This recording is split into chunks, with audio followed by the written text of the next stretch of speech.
I'm Bob Hallmark in Wood County. I'm out at Holly Lake Ranch right now, where, as you can see over my shoulder, we've had a very early morning fire out here that has absolutely gutted a home out here.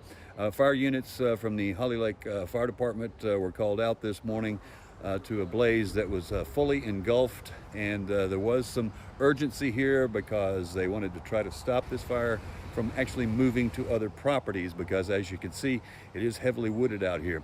Now, joining us right now to talk a little bit about this is Holly Lake Volunteer Fire Department Chief Bill Bollinger. Bill, I guess tell us a little bit about what happened here. Well, when I arrived on scene, as you said, Bob, the house was fully engulfed, and we immediately called for mutual aid from Hawkins, Ogburn, Haynesville was here also. So we did have plenty of help once we got it under control, and we released some of the other stations, some of the other departments.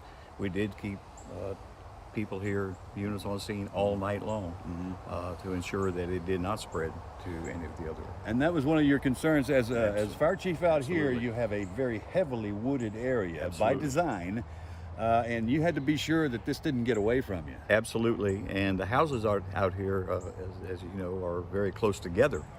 So, you know, again, our first duty here was to protect the surrounding structures, because this one was fully engulfed when we got here, and there was absolutely no way to save it. Okay. So, And you guys actually were out here for quite some time until you deemed that it was contained and it was actually going out at that point, right? yes, sir, that's correct. We were out here till about 1 o'clock in the morning.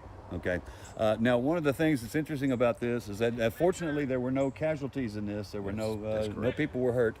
However, we do know that there were pets inside. Yes, sir. The pet owner, I know, against advisement from the fire department, because you say never go back in, but he was not going to let his pets burn. I Yeah, guess. when I first got here, they were bringing 2 dogs and a cat out, so they did save their pets.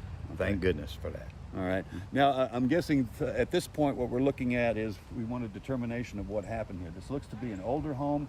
It was obviously a very expensive home that was out here. So we're looking to see actually what happened to start this thing so early. We really have no idea.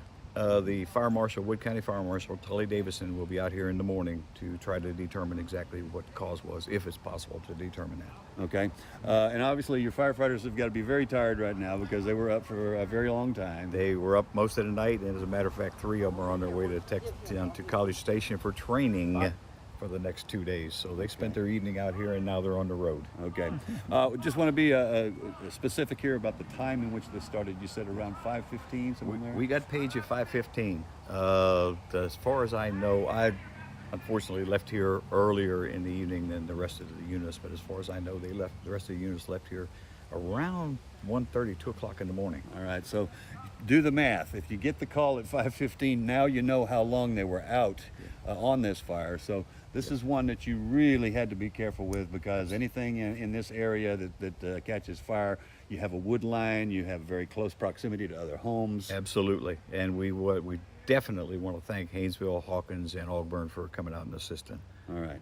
Appreciate it, Bill. Thank you. Thank you. All right.